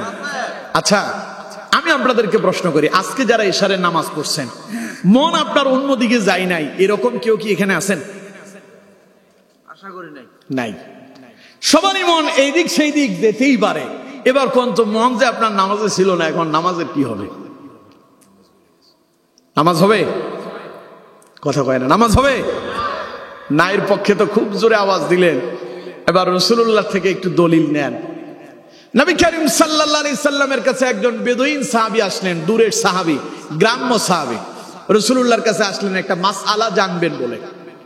নবী করিম সাল্লাল্লাহু আলাইহি সাল্লাম তখন তার হুজরায় ছিলেন না, বাড়িতে ছিলেন না, ঘরের ভেতরে ছিলেন হযরত আলী ইবনে আবি তালিব রাদিয়াল্লাহু তাআলা আনহু। একদিকে রাসূলুল্লাহর পালক পুত্র ছিলেন, অন্যদিকে নবী করিম সাল্লাল্লাহু আলাইহি সাল্লামের মেয়ের জামাতা। সুবহানাল্লাহ কয় না কে? সাহাবী এলেন রাসূলুল্লাহর কাছে, হযরত আলীর কাছে এসে জিজ্ঞাসা করলেন, নবী কি বাড়িতে আছে? হযরত আলী রাদিয়াল্লাহু তাআলা বললেন, না, রাসূল তো বাড়িতে নাই। তুমি কোথা থেকে আসছো? বলল যে আমি গ্রাম্য এলাকা থেকে আসছি, অনেক দূর থেকে আসছি। কেন আসছো? কয় যে আমি রাসূলুল্লাহর কাছে একটা প্রশ্ন করার জন্য আসছি, একটা মাসআলা জানতে আসছি। হযরত আলী বললেন, কি মাসআলা জানতে আসছো? আমাকে বলো, দেখি আমি তোমার সেই মাসআলার জবাব দিতে পারি নাকি। আমার বন্ধুগণ, হযরত আলী বললেন, লোকটা বলল, আলী, আমি আপনার কাছে জানতে আসছি, নামাজের ভেতরে দাঁড়ালে আমার মন নামাজের ভেতরে থাকে না, বিভিন্ন সময় এদিক সেই দিক চলে যায়, এখন আমার নামাজের অবস্থা কি? এই নামাজ কি আল্লাহর দরবারে কবুল হবে? হযরত আলী বললেন, না। সাহাবীর মনটা খুব খারাপ হয়ে গেল। আরে করবো কি, নামাজে দাঁড়ায়, মন তো অন্যদিকে যায়। এখন হযরত আলী বললেন, নামাজ হবে না, তাইলে আমার অবস্থা কি হবে? জীবনভর যা নামাজ পড়তেছি সব তো বাতিল হয়ে যাচ্ছে, করবো কি এখন? আমার বন্ধুগণ, সাহাবী মন খারাপ করে বাড়িতে চলে গেলেন। এদিকে রাসূলুল্লাহ বাড়িতে এলেন। হযরত আলীকে রাসূল জিজ্ঞাসা করলেন, আমার কাছে কেউ আসছিল নাকি? হযরত আলী জবাব দিলেন, ইয়া রাসূলুল্লাহ, একজন বেদুইন সাহাবী এসেছিলেন। নবীজি বললেন, কেন এসেছে, কিছু বলেছে নাকি? হযরত আলী বললেন, ইয়া রাসূলুল্লাহ, তিনি একটা মাসআলা জানতে এসেছিলেন। নবীজি বললেন, কি মাসআলা? হযরত আলী বললেন, ইয়া রাসূলুল্লাহ, তিনি জানতে চেয়েছেন, তিনি যখন নামাজে দাঁড়ান, নামাজের ভেতরে তার মনোযোগ থাকে না, এখন তার নামাজ হবে নাকি? নবীজি বললেন, আলী, তুমি কি জবাব দিয়েছো? হযরত আলী বললেন, আমি বলেছি নামাজ হবে না। নবীজি বললেন, আচ্ছা আলী, যদি তাই হয় তাহলে এখনই তুমি 2 রাকাত নামাজ পড়ে আমারে দেখাও। মন যদি তোমার অন্য দিকে না যায়, আমি নবী তোমার একটা চাদর উপহার দেব। হযরত আলী চেনেন? কথা কয় না, হযরত আলীকে চেনেন? নামাজের ভেতরে তিনি এত বেশি আল্লাহর দিকে রুজু হয়ে যেতেন, এত বেশি মনোযোগী ছিল, জিহাদের ময়দানে পায়ের ভেতরে তীর ঢুকছিল। নামাজের ভেতরে দিনের বেলায়, অন্য সময় যখন তীর খোলার জন্য চেষ্টা করা হচ্ছে, তিনি চিৎকার করে বলছেন যে, ওরে মা রে, ওরে বাবা রে, জীবন চলে যায়, কলিজা বেরিয়ে যায়, তীর খোলা যায় না। নবী বললেন, আমার সাহাবীরা অপেক্ষা করো, আমার কাছে এটার একটা সলিউশন আছে, চিকিৎসা আমার কাছে আছে। নবী করিম সাল্লাল্লাহু আলাইহি সাল্লাম 2 জন সাহাবীকে ডেকে বললেন, আলী যখন নামাজে দাঁড়াবে, ওর পায়ের থেকে তীরটা তোমরা খুলবে, দেখবে আমার আলী টেরও পাবে না। সুবহানাল্লাহ। আলীর নামাজ যেমন মাসালাও তেমন। আলীর নামাজ হলো তিনি নামাজে দাঁড়ালে দুনিয়ার কথা তার মাথায় আসে না। তার জন্য আলীকে যখন প্রশ্ন করা হলো, আলী আমি যখন নামাজে দাঁড়াই মনোযোগ থাকে না, নামাজ হবে নাকি? হযরত আলী যেমন তার ইমাম যেমন তার উত্তর, তোমার নামাজ হবে না। নবীজি বললেন, ঠিক আছে আলী, তাহলে এখন তুমি 2 রাকাত নামাজ পড়ে আমারে দেখাও, দেখি তো তোমার মনোযোগ কেমন আছে। হযরত আলী নামাজে দাঁড়ায় গেলেন, নামাজের বিছানা বিছায় নামাজের মুসলায় দাঁড়ায় গেল, আল্লাহু আকবার বলে নামাজ শুরু করলেন। প্রথম রাকাত শেষ করলেন, দুনিয়ার কোনো কথা মনে এলো না। দ্বিতীয় রাকাতে আবার দাঁড়ালেন, সূরা ফাতিহা পড়লেন, সঙ্গে কেরাত পড়লেন। দ্বিতীয় রাকাত শেষ করলেন, কোনো অসুবিধা হলো না। তিনি যখন তাশাহুদের বৈঠকে বসলেন, তখনও তিনি নামাজ আদায় করতেছেন, তখনও কোনো অসুবিধা হচ্ছে না।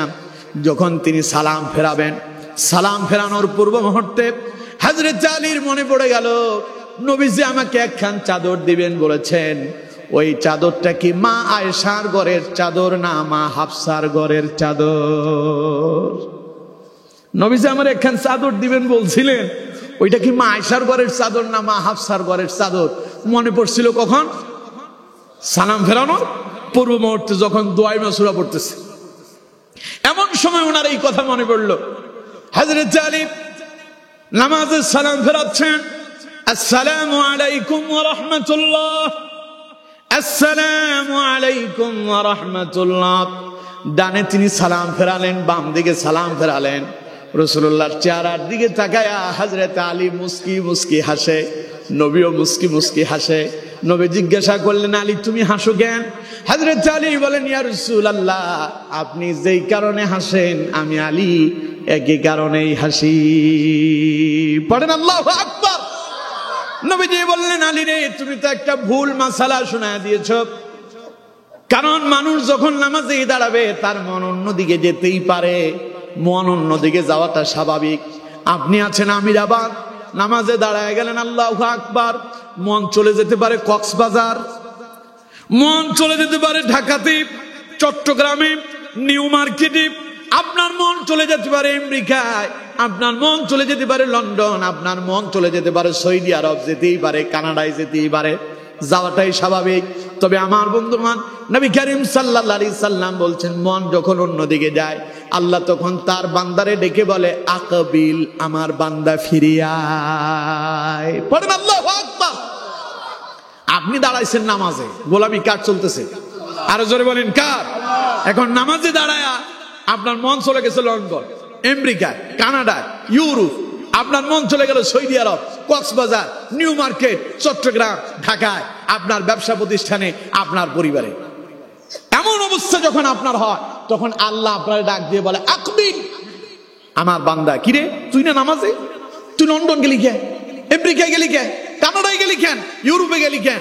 সৌদি আরব গেলি কেন? আমার বান্দা, আয়, ফিরে আয়, ফিরে আয়। সুবহানাল্লাহ। আমাদের সেই কান নাই, আমরা শুনতে পাই না। আমাদের সেই চোখ নাই, আমরা দেখতে পাই না। আমার বন্ধুগণ, আল্লাহ ডাক দিলেন, বান্দা এখনো অন্য মনোযোগে এখনো ফিরে এলো না।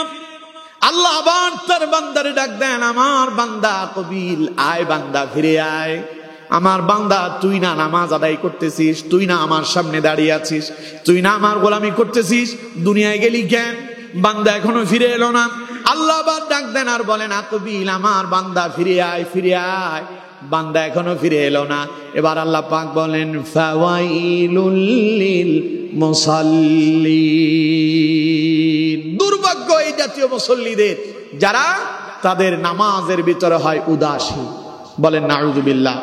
আরো জোরে পড়েন নাউযুবিল্লাহ। সুতরাং আমার বন্ধুগণ, মন অন্যদিকে যেতেই পারে, গেলে সেখানে নিয়ে রাখা যাবে না, ফিরাইয়া আনতে হবে। ফিরে আসলে নামাজ হবে, অন্যদিকে থাকলেন নামাজে গিয়া আপনি অন্য মনস্ক হয়ে গেলেন, ব্যবসার হিসাব করে। ওই যে সাইদি সাহেব বলছিল একটা ঘটনা, এক লোক নাকি আসরের নামাজ পড়তে আসছে মসজিদে, আইসা আসর অথবা এশারের নামাজ, মানে এশারের নামাজই হবে, এশারের নামাজ পড়তে আসছে মসজিদে। আজকে নামাজ পড়ার পরে সব মুসল্লিরা চুপ। তিনি ইমাম সাহেবরে বললেন যে, হুজুর, নামাজ তো 3 রাকাত হয়েছে। কয় রাকাত? ইমাম সাহেব কয়, এত মুসল্লি থাকতে কেউ জানে না 3 রাকাত হয়েছে, আপনি কি করে বললেন? কয়, হুজুর, আমি শিওর 3 রাকাত হয়েছে। আপনি কেমনে শিওর হয়েছেন?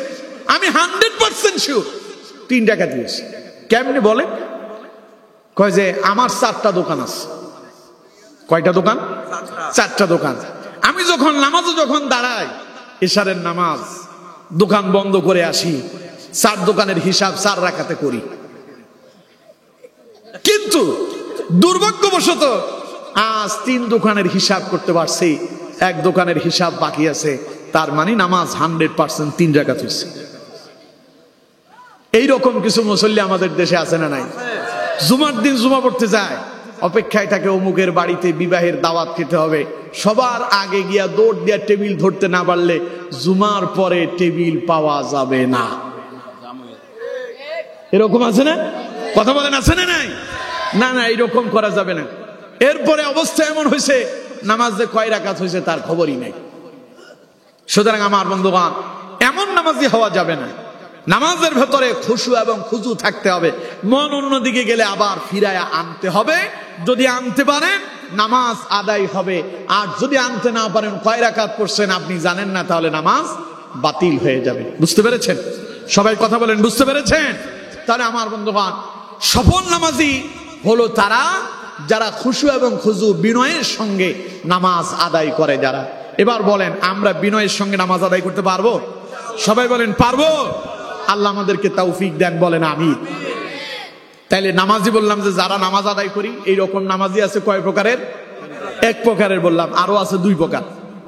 আরেক প্রকারের নামাজি হলো নামাজের ব্যাপারে উদাসীন, সময় চলে যায়, ওর কোনো খবরই নাই, নামাজের ব্যাপারে তার কোনো গুরুত্বই নাই। আর আরেক শ্রেণীর নামাজি আছে, ওরা নামাজ পড়ে ঠিক, কিন্তু নামাজে তারা হলো অলস। নামাজে তারা কি? এই 2 জাতের কথাও কোরআনে আল্লাহ পাক বলছেন।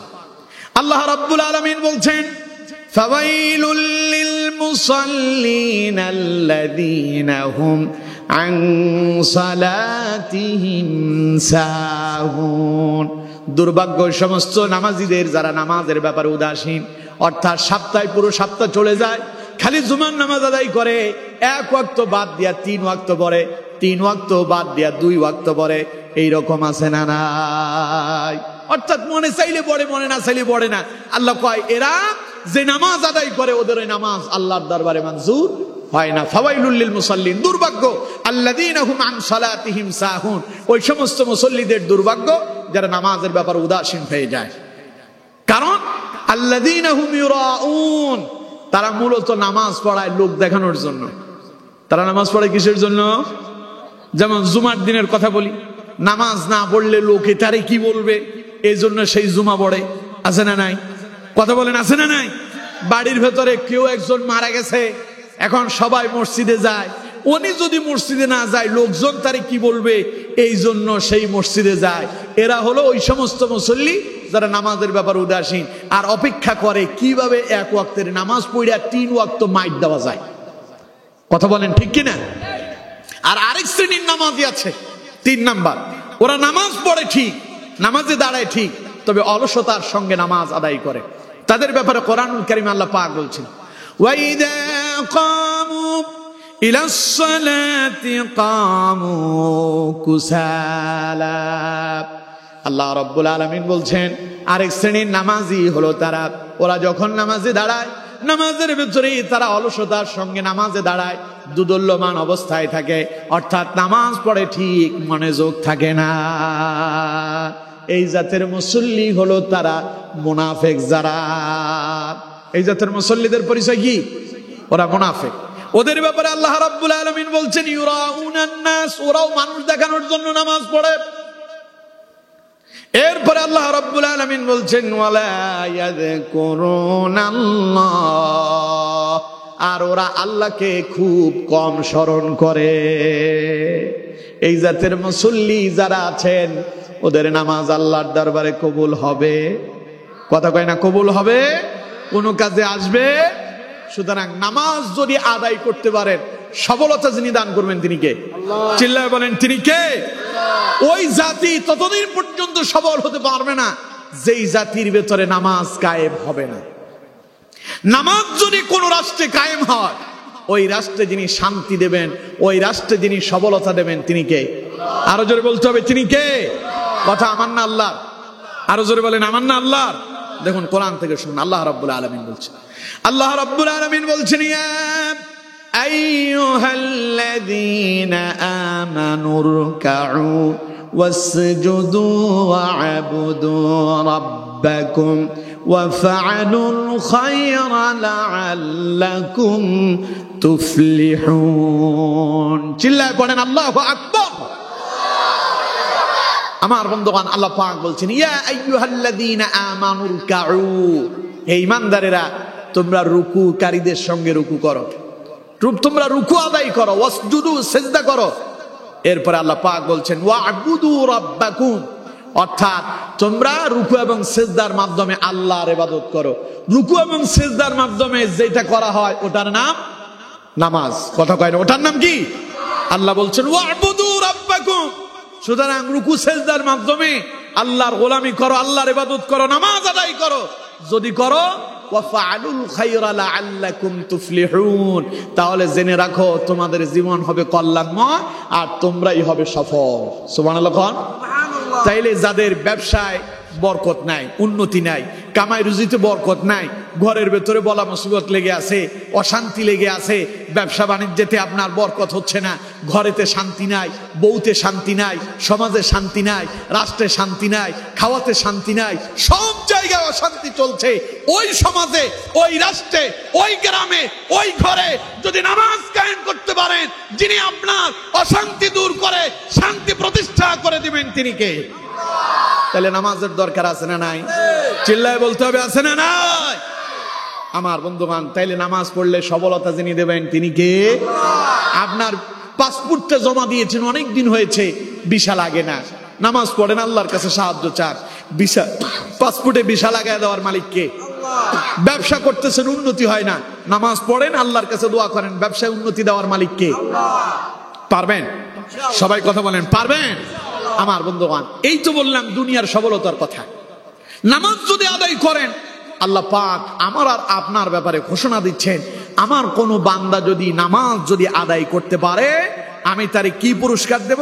আল্লাহ রাব্বুল আলামিন বলছেন, ক্বালাল্লাহু ইন্নী মা'আকুম লাইন আকামতুমুস সালাতা ওয়া আতাইতুমুজ যাকাতা وآمنتم برسلي وعزرتموهم وأقرضتم الله قرضا حسنا। আল্লাহ রাব্বুল আলামিন বলছেন, আমার বান্দারা শোনো, আল্লাহ পাক বলছেন, আমার বান্দারা শোনো, ক্বালাল্লাহু ইন্নী মা'আকুম, তোমার আল্লাহ ঘোষণা দিচ্ছেন, আল্লাহ শোনাচ্ছেন, আমি তোমাদের সঙ্গে থাকব, তোমরা আমারে তোমাদের সঙ্গে পাবে। কিভাবে পাবে?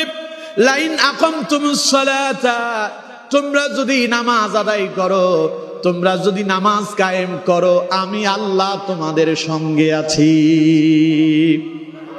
সুবহানাল্লাহ। আরো আস্তে কোন, এবার জোরে কোন সুবহানাল্লাহ। সারা শরীরে ক্ষত, ওষুধ দেব কত? রাত প্রায় 11:15 বাজে, আর চলবে? কথা কয় না, আর চলবে না? বেশি সময় আর চলবে না। আমার বন্ধুগণ, শেষ বেলা একটু ভালোভাবে আওয়াজ টাওয়ার দেওয়ার জন্য চেষ্টা করেন, পারবেন ইনশাআল্লাহ? আল্লাহ কবুল করেন, বলেন আমিন। আল্লাহ তাআলা বলছেন, ক্বালাল্লাহু ইন্নী মা'আকুম, তোমরা আল্লাহকে তোমাদের সাথে পাবে, আমি আল্লাহ তোমাদের সঙ্গে আছি, আমি আল্লাহ তোমাদের সাথে থাকবো। কখন? লাইন আকামতুমুস সালাহ, যদি তোমরা নামাজ কায়েম করো। তাহলে আল্লাহরে পাওয়ার জন্য কি করতে হবে? নামাজ। সবাই বলতে হবে, আল্লাহরে পাওয়ার জন্য কি করতে হবে? আল্লাহরে পাওয়ার জন্য যদি নামাজ আদায় করেন, আল্লাহ আপনার হবে। আল্লাহ যদি আপনার হয়, আপনার আর কোনো টেনশন আছে? সুবহানাল্লাহ কয় না কি? আচ্ছা কোন তো, আসমান কার? জমিন কার? আমরা কার? আর সেই আল্লাহ যদি আমার হয়, এই সব কার? সুবহানাল্লাহ কোন? কয় আল্লাহর, এই সব আমার। সেই আল্লাহ যদি আমার হয়, সব কার? আমার হয়ে যাবে। দেখুন, একটা উদাহরণ দিলে আপনারা বুঝতে পারবেন। এক রাজ্যের এক রাজা, সেই তার রাজ্যের সকল প্রজাদেরকে ডেকে বলল, তার রাজ্যের যত কর্মচারী কর্মকর্তা আছে সবাইকে ডেকে বলল, আজ তোমাদের জন্য একটা দারুণ অপার ঘোষণা করা হলো, যে আমার রাজ্যের যেটা ধরতে পারবে ও ওটার মালিক হয়ে যাবে। সবাই দৌড় প্রতিযোগিতা শুরু করছে, কে কার আগে কোনটা ধরবে। কেউ গিয়া স্বর্ণের যেখানে স্বর্ণ রাখা আছে সেখানে হাত দিল, কেউ সন্দুকে হাত দিল, টাকা পয়সাতে হাত দিল। এইভাবে এক একজন এক এক জায়গায় হাত দিচ্ছে, যে যেটা ধরতেছে সে সেটার মালিক।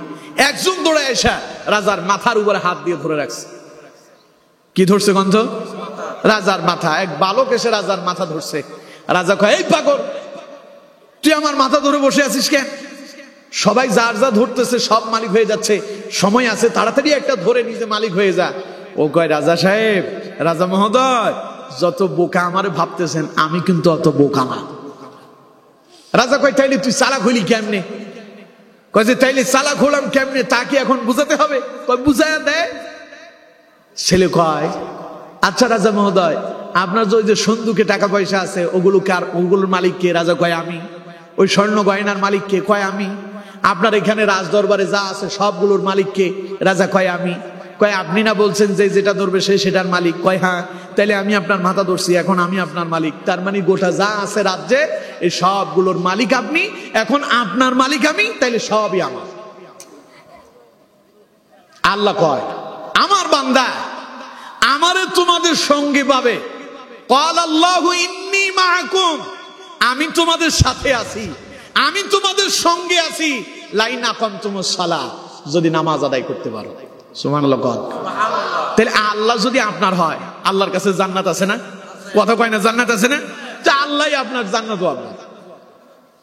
সুতরাং আল্লাহরে নিজের করতে চান? কথা কয় না, আল্লাহরে নিজের করতে চান? আল্লাহরে নিজের করতে চান? তাহলে নামাজের দরকার আছে না নাই? আর যদি আপনি নামাজ আদায় করতে পারেন, আল্লাহ পাক বলেন শুধু যে তোর সঙ্গে থাকবো তা নয়। আল্লাহ রাব্বুল আলামিন বলছেন, লা উকাফফিরান্না আনকুম সাইয়্যাতিকুম, তোমার ওই নামাজের মধ্য দিয়ে আমি আল্লাহ রাব্বুল আলামিন তোমার সব গুনাহগুলোকে আমি আল্লাহ মোচন করে দেব। এরপরে আল্লাহ পাক বলছেন, ওয়ালা উদখিলান্নাকুম জান্নাতিন তাজরি মিন তাহতিহাল আনহার। আল্লাহু আকবার। তুমি যখন আমার জন্য নামাজ কায়েম করবে, আমি আল্লাহ তোমার হব। আমি যখন তোমার হব, তোমার সব গুনাহ আমি মাফ করব। আমি যখন তোমার হলাম, গুনাহ যখন সব মুছে দিলাম, এখন তোমার জন্য জান্নাত আমি আল্লাহ তৈরি করলাম, ওই জান্নাতে এখন তুমি প্রবেশ করো। সুবহানাল্লাহ। তাহলে যদি নামাজ আদায় করেন, আল্লাহ আপনার হবে। আল্লাহ আপনার হলে সব গুনাহ মাফ হয়ে যাবে, আর সব গুনাহ মাফ পেলে আপনি জান্নাতের বাসিন্দা হয়ে যাবেন। নবী করিম সাল্লাল্লাহু আলাইহি সাল্লাম বলছেন, খামসু সালাওয়াতিন ইফতারাদাহুন্নাল্লাহ তাআলা। নবী করিম সাল্লাল্লাহু আলাইহি সাল্লাম বলছেন, আল্লাহর বান্দারা, আল্লাহ তোমাদের উপরে দৈনিক 5 ওয়াক্ত নামাজ ফরজ করেছেন। কয় ওয়াক্ত? সবাই বলতে হবে, কয় ওয়াক্ত? আমাদের উপরে দৈনিক নামাজ কয় ওয়াক্ত ফরজ? আর সপ্তাহে কয় ওয়াক্ত? হ্যাঁ, আমি তো জুমার কথা বলিনি, আমি বলছি সপ্তাহে কয় ওয়াক্ত? 35 ওয়াক্ত। সপ্তাহে কয় ওয়াক্ত? 7 দিনে 1 সপ্তাহ তো নাকি? সবাই কথা বলেন, 7 দিনে কয় সপ্তাহ হয়? 1 সপ্তাহ। তাহলে দৈনিক যদি 5 ওয়াক্ত হয়, 1 সপ্তাহে 35, 5 7 35। তো 5 7 যদি 35 হয়, আপনি পড়েন কয় ওয়াক্ত? 34 ওয়াক্ত ডিলেট, 1 ওয়াক্ত পড়ে খালি, খালি জুমাটা পড়ে, ঠিক কিনা? আবার জুমাও পড়ে যারা, এমন কিছু খেসড় আছে, খবিস আর কি, এমন কিছু খবিস আছে, ওরা মাইকে যদি ওয়াজ শোনা যায় আসে না, গল্প গুজব করতেছে, আরে হুজুর খুতবা নিবিনি, তারপরে যাবনি। ইমাম সাহেবের খুতবা শেষ, উনি মসজিদে আসছে, 2 রাকাত পড়ে ইমাম সালাম ফেরানোর দেরি, মুসল্লির ঘাড়ের উপরে দিয়ে লাভ জাপ দিয়ে বের হইতে দেরি নাই। এই জাতেরও মুসল্লি আছে না নাই? আরো জোরে বলেন, আছে না নাই? তবে আপনাদের আমিরাবাদে নাই। আর না আছে,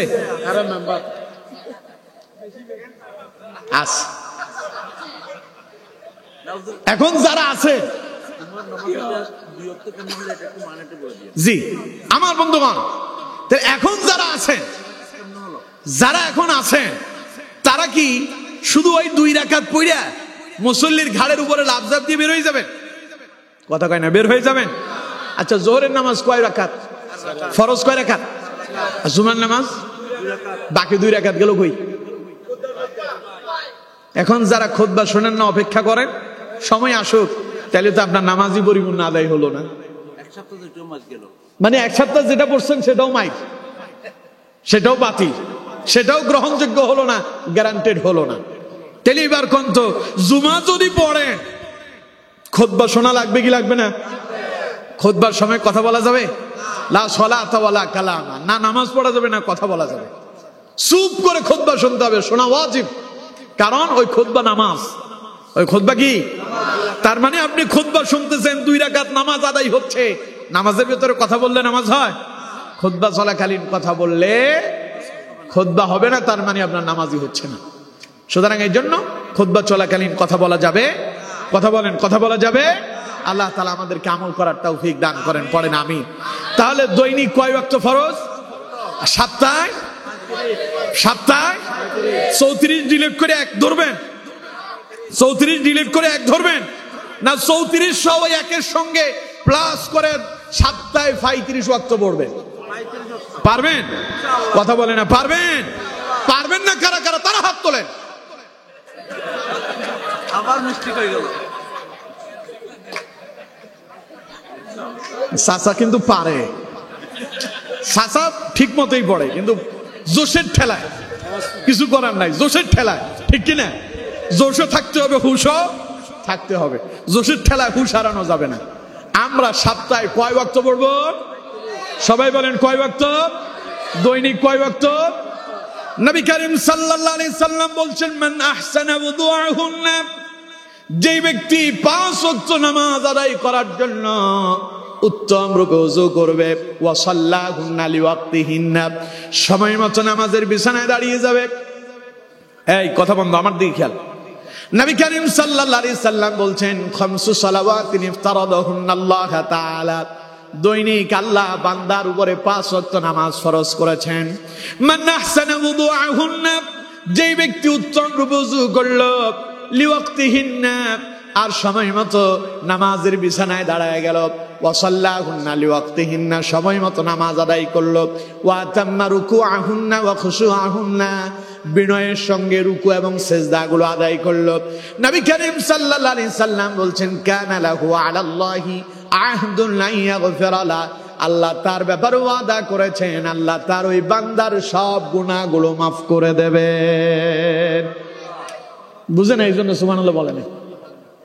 যারা বুঝেন নাই তারা চুপ থাকবেন, আর যারা বুঝতে পারছেন তারা চিল্লায় সুবহানাল্লাহ বলেন। কিন্তু সবাই তো বুঝতেছে।